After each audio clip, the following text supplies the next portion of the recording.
everyone. It's Ashton Faye. I'm here with Sawyer Alvey today. Episode 2 of Woo! Keys, Chaos, and Client Tales. Sawyer has been in real estate for about 18 months now, a year and a half. Yep. September 3rd of 2024.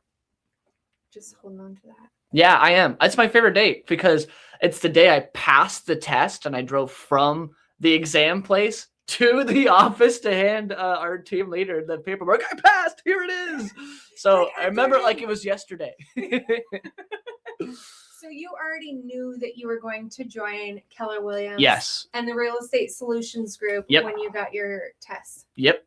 It was super funny. I came in one time to meet you guys. It was Elias, I think your first podcast guest.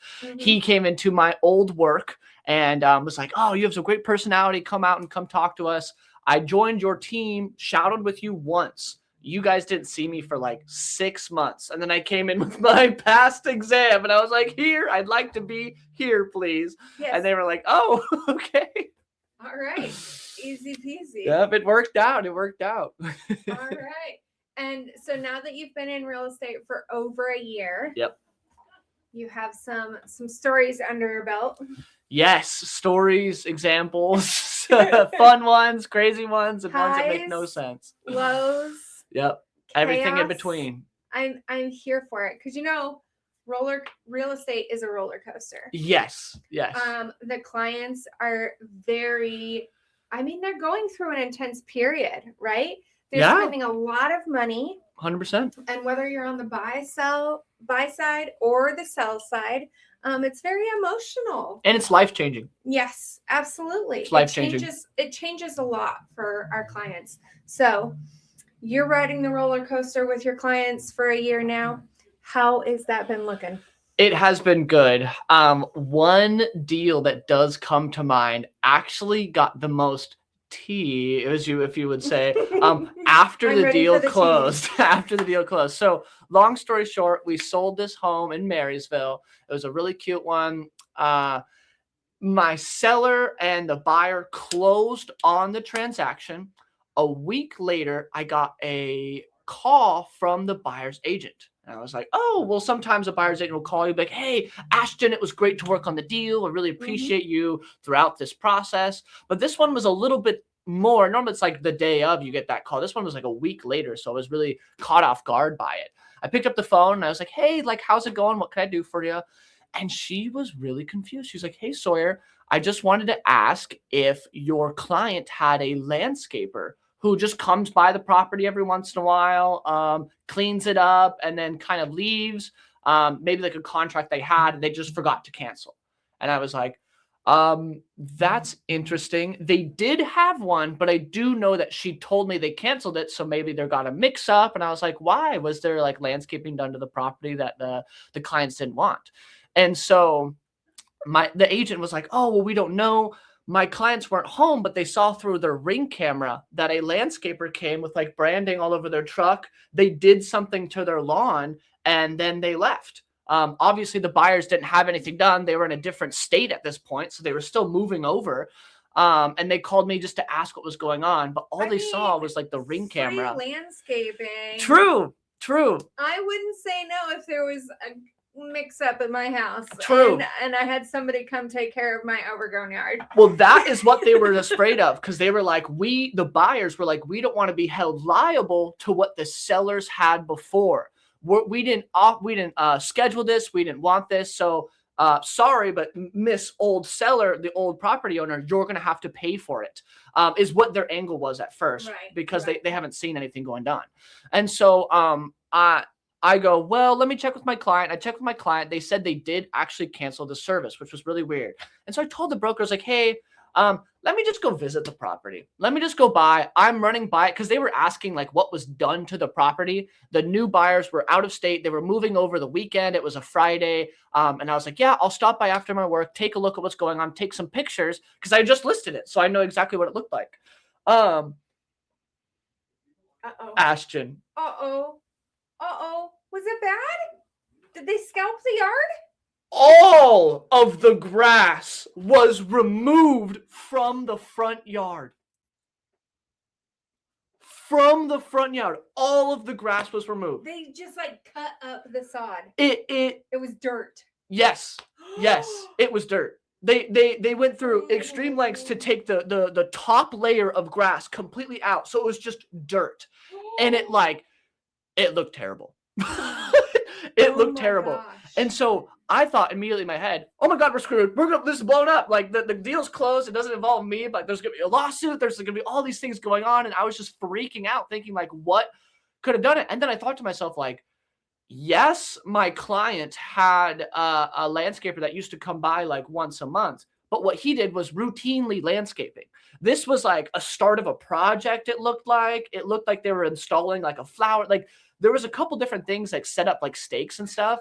But like I looked at it in the I think it was like 7 p.m. when I got off work and I drove past it. It was raining and I called the broker and I was like, well, we're screwed. Yep, there's no grass. I don't know what to tell you, but there's no grass. And the person's like, what do you mean there's no grass? Like the Ring camera, all they caught was just the company that did it. So it was luckily they'd had that company. I connected with the agent and I was like, hey, this wasn't us. I'm so sorry, but please keep me updated. And so the buyers called the landscapers and they were like, hey, you just, what would you call it? Vandalized our property on Friday. We wanted to call and just ask why. And so they said, and I'm going to use a fake first name, but I'm going to use the real last name because it was really funny. They said that someone named Steve Acorn was their last name. They're like, Steve Acorn came by and they scheduled this to be done to the property a month ago. With who? A month ago. So before I even listed it, because we sold the property within 30 days.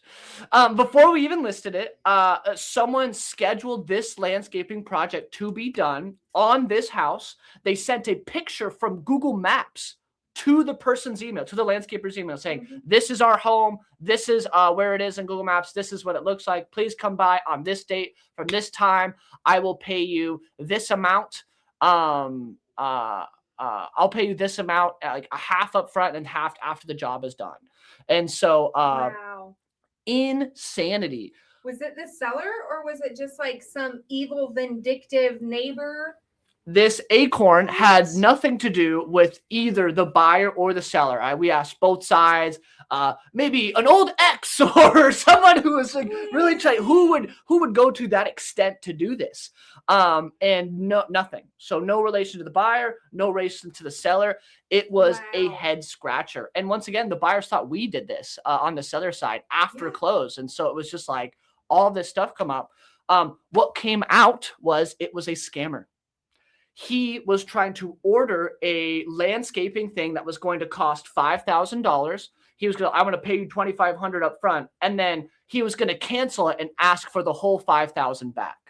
In that process, they vandalized my buyers, not my buyers, but the new homeowner's property. Yeah. So they were trying to do this insurance scam. This is something that does happen. I looked it up into it, and it's very rare. But like with properties going on and off of the market, they have seen people schedule landscaping in between, just because there's an up in the air about who is the homeowner, who will be. It was insane. So the buyers ended up taking that to court. Thankfully, the company that did the landscaping company that did all the vandalizing actually reimbursed them with putting all of it back. So they made it look really pretty. I did visit it again and made sure to take a look. It did look good.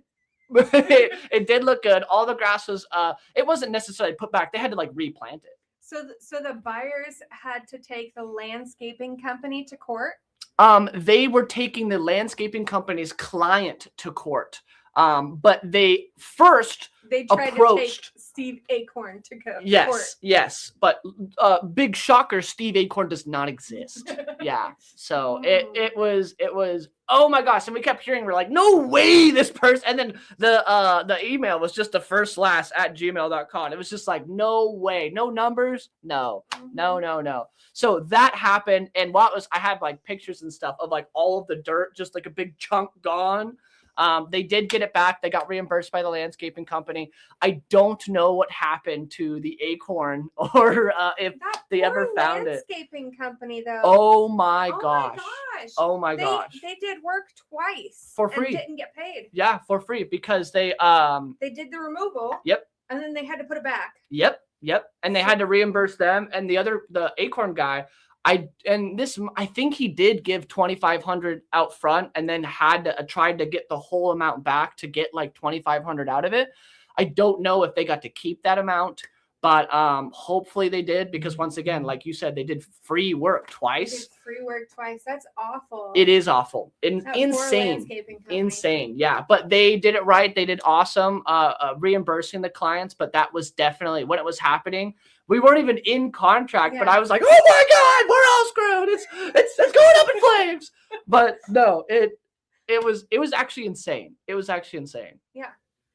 So what I'm hearing is that real estate is a roller coaster. Yes. And even after everybody's gotten off the roller coaster ride, sometimes you're a little dizzy. The agent gets stuck on it. You're a little dizzy coming off the ride. Like, wow, that was bumpy. Wow. Yes, the agent still gets caught, maybe a foot on the ride, is what you will say. You're getting dragged along even after closing. Yep. Man.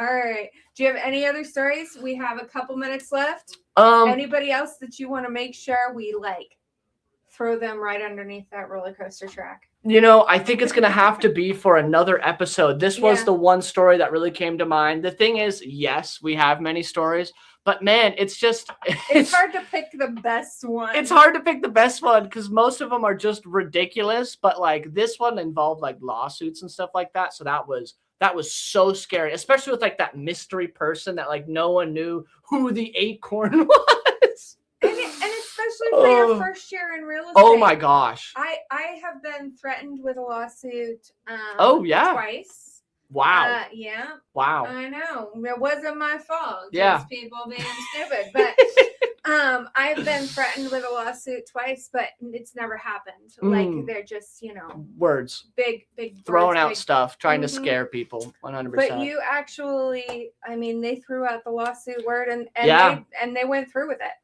Yep. Not at you. No. But still, it's scary when it's your first year in real estate. Yeah. Wow. Yeah, it was a doozy. I could tell. I went to the team and I was telling them the whole time it was going on, and everyone was like hair pulling, like, like, oh my God, what's gonna happen? But seller was happy. The buyers got it reimbursed, so they ended the story happy. But man, it is always a story to tell whenever we go on a real estate transaction, right? Mm-hmm. Dang, double check. Don't do any business with a Steve Acorn. Yes. The word of the day would be trust but verify. Ooh, that's a good one. Trust but verify. Trust always. But verify everything, especially if you're a landscaping company.